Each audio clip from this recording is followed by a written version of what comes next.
gente, vamos olhar aqui na telinha. Ela chegou, Roberta Pimentel, com o quadro Educação. Vamos lá, pode rodar. Bom dia, gostoso estar aqui com vocês mais uma vez. Hoje vamos conversar sobre os fatores que interferem na aprendizagem escolar. Final de ano, uma época mais propícia ainda para abordarmos essa temática. Mas eu gostaria de lembrar que sempre, durante a vida escolar, é difícil alguém não passar por algum momento de dificuldade. Então, hoje eu quero contribuir com pais, com professores, com os profissionais clínicos, uma abordagem que eu, ao longo do tempo, tive que desenvolver meio na marra, mas com muito prazer, por gostar muito. Quando a gente gosta, a gente vai fazendo com bastante vontade, ânimo, satisfação e encontrar caminhos que facilitem o nosso trabalho. Então, toda vez que um pai me procura ou uma escola me procura para entender a questão da aprendizagem de alguma criança ou de algum adolescente que não está indo bem, que está tendo dificuldade, às vezes tem gente até com nota boa, mas que tem dificuldade de relacionamento, que não consegue um dia a dia tranquilo na escola. Então, por conta disso, quando eu vou conversar com uma coordenadora ou com alguém da escola, com os pais, eu preciso, depois de diagnosticar, eu preciso dizer realmente no que se enquadra esse sintoma ou essa problemática que está sendo enfrentada. Então, ao longo do tempo, para facilitar, eu escolhi a Nádia Bossa e a Sara Paim, que foram mais próximas de mim nos seus estudos, para pensar em 4 fatores para facilitar o nosso trabalho. Quando a gente pensa em dificuldade de aprendizagem, em transtorno, em distúrbio, não é um assunto fácil, é muito amplo e é muito prático e significativo para os pais. É muito angustiante quando os pais nos procuram e falam assim: poxa, a escola me pediu encaminhamento, fui para o neuropediatra. O neuropediatra avaliou, fizemos todos os exames de sangue, a eletro e não deu nada. Que angústia que vive uma família que passa por tudo isso. Então, às vezes, mesmo com um quadro de saúde muito boa, os problemas na escola permanecem. E aí? E aí vem aquela dúvida, bom, mas se não tem nada físico, não tem uma anemia que dá essa preguiça, não tem nada, nenhuma coisa mais grave, o que será? Por que não melhora? Fiz de tudo, sentei para estudar e não sai daquele furacão, que é uma situação realmente muito cansativa quando a gente tem uma criança ou um adolescente envolvido com problemas na escola. Então, eu vou falar para vocês o seguinte, para facilitar, participem comigo bem ativamente. Tenta anotar. Tá? Pega um papel, um lápis ou uma caneta para você não esquecer. Uma dica que eu fui construindo e que para mim é extremamente significativo. Eu ando com essa tabelinha e penso nessa tabelinha sempre. Da mesma forma que ela me ajudou, pode ser útil para você, pai, professor, profissional clínico. Então, quando eu penso em algum desafio na escola, algo que não está indo bem na escola, no meu ponto de vista, não estou falando que isso é o correto, é a minha maneira de pensar os problemas na aprendizagem. Nós podemos pensar em coisas externas à criança, internas e externas. Então, aquilo que é de fora da vida da criança e que atrapalha, de alguma forma, reflete negativamente na hora de aprender. Ou alguma coisa interna do seu funcionamento neuronal, por exemplo, e que também dificulta a caminhada de construção de aprendizagem. Quando você pensa no fator externo ou interno, existem 2 possibilidades, tanto em um como no outro. Então, isso que vocês podem anotar. Se você dobrar uma folha no meio e ficar a parte de cima e a parte de baixo, pega uma parte de cima, por exemplo, para as questões internas e a parte de baixo para as questões externas. Vamos começar pelas questões externas, aquilo que é de fora do sujeito e que pode estar atrapalhando, para que você tente encaixar ou o seu aluno, ou o seu paciente, ou o seu filho. Será que ele está mais propício, mais perto? O que você entende que é uma coisa mais externa ou mais interna? Vou tentar te ajudar. As questões externas, ou elas se referem às coisas sociais, aos conflitos com os amigos, ao bullying ou aos problemas familiares. Então, quando eu penso que a criança está passando, por exemplo, com dificuldade com os pais, com uma separação, com uma morte e que traz um desequilíbrio emocional, preocupações, ela pode ter uma fuga né, que a gente chama de um processo que interfere na aprendizagem e às vezes a gente esquece de analisar exatamente o que está causando. A gente já pensa que a criança tem alguma doença, que a criança tem algum distúrbio e às vezes não é. É algo desse mundo externo à escola e que está interferindo negativamente. Mas nesse externo, então, tem duas possibilidades. Quando é uma questão da família ou com os amigos, alguma coisa desse mundinho da criança que não vai bem, a gente chama de dificuldade de aprendizagem. Eu já sei que ela está passando por um problema, ou em casa ou com os amigos, e que isso está fazendo com que ela leve um dia a dia pesado e difícil.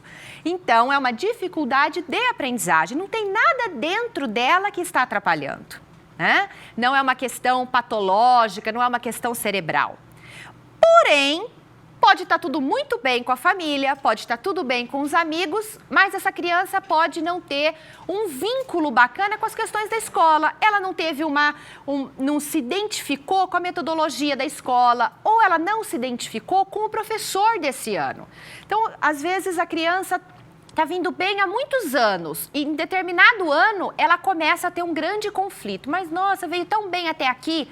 Então, se ela veio tão bem até aqui, mais ainda fica fácil de entendermos que não é uma coisa interna. Aquilo que é momentâneo, que não tem um histórico desde sempre, que é de repente, é muito mais provável que seja algo externo. A não ser que tenha um acidente, é claro, que possa causar alguma coisa interna. Então, dentro desse externo, se não é da família, pode ser da própria escola. A gente esquece disso, mas é muito comum.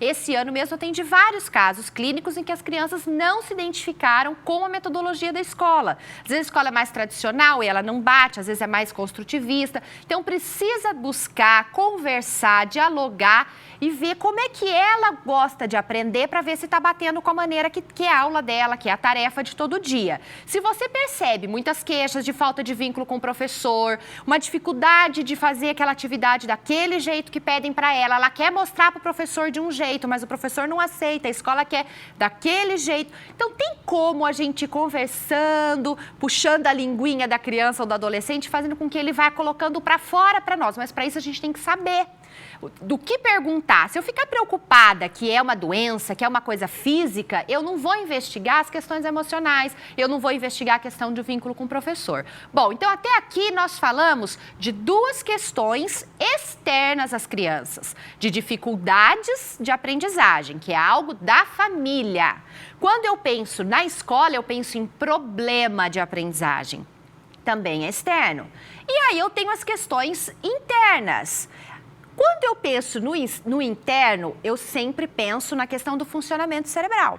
Essa criança pode ter um funcionamento mais rápido ou mais lento nas questões neuroquímicas, ou ela pode ter realmente uma lesão, né? Quando eu penso em autismo, em dislexia, em disgrafia, em desortografia, tudo isso a gente chama de transtorno. Se você tira um raio-x, se você faz os exames de ressonância magnética funcional, você vai descobrir que o cérebro está intacto. O que não funciona bem é a questão de funcionamento neuroquímico, os neurotransmissores, a parte elétrica. Algo nesse sentido não vai bem e ela muitas vezes não ouve bem, então não lê bem e começam as interferências. Pode ser uma coisa motora, então nós temos todas essas DIS da vida e o autismo também, o transtorno global do desenvolvimento, onde não há essa habilidade com o social, de criar vínculo no olhar, no teu contato, né? Tanto um quanto o outro, quando a gente pensa nessas disgrafias todas, na desortografia, na disgrafia e na dislexia, eu penso então em transtorno por questões de funcionamento do cérebro. Agora, como que eu posso diferenciar? Nossa, Roberta, quanta coisa! Vou dar uma dica rapidinha que você pode escrever aí. Dislexia só vai ter o seu filho ou sua criança se alguém na família tem. Se alguém na família não tem, não se preocupa com dislexia tanto, né? Claro que sempre há exceções, devemos ter cuidados. Mas a dislexia geralmente vem de um histórico familiar. E outra coisa, a dislexia, a criança erra essa escrita de maneiras diferentes. Uma hora ela escreve a palavra de um jeito, depois ela escreve a palavra de outro jeito. Não tem um padrão de erro. Então, isso é dislexia. Quando eu penso em erros, mas os erros são semelhantes, então sempre que ela erra, eu começo a perceber que é um padrão de erro. Então, ou ela erra sempre o NH, ou ela erra sempre o RR, LH, X, CH, o T com P, o F com V, mas é um padrão, é sempre o mesmo. E se você pede para ela ler, ela consegue ler, por mais que esteja errado.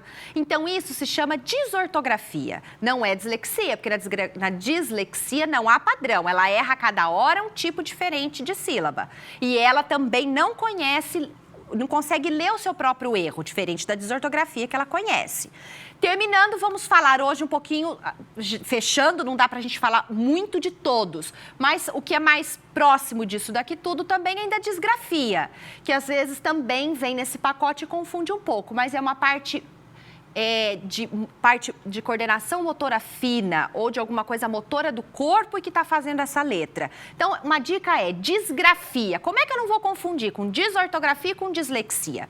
Bom, dislexia nós acabamos de falar, que são os erros e que não tem um padrão. Cada hora o erro é com uma sílaba diferente. Na desortografia, os erros são sempre com as mesmas troquinhas. É o F com P, o M com N, o ão com an. Há um padrão. Então, não tem nada a ver com disgrafia, que lembra a caligrafia. Olha que dica boa. Disgrafia lembra de caligrafia, que você tem que escrever, que tem que ter uma coordenação motora boa para caber naquelas linhas pequenininhas. Então, quando ela tem aquela letra difícil, o traçado da letra, então você entende o que está escrito, você não percebe erros nas sílabas, mas você percebe uma letra praticamente ilegível. Tem muita gente que confunde, fala letra ilegível, ele tem dislexia. Se as palavras não têm erros nas sílabas, é uma questão de disgrafia. Você vai trabalhar a questão motora. Então, vocês veem como é interessante esse assunto? Porque dependendo do que você está vendo que é a dificuldade, se não tem nada motor, você vai propor desafios motores? Não vai. Se você está percebendo que é com sons das letras, que são com as sílabas que são difíceis, você vai trabalhar, investir em jornais, em revistas, em letrinhas, tudo que tem a ver com essas sílabas para que ele possa melhorar.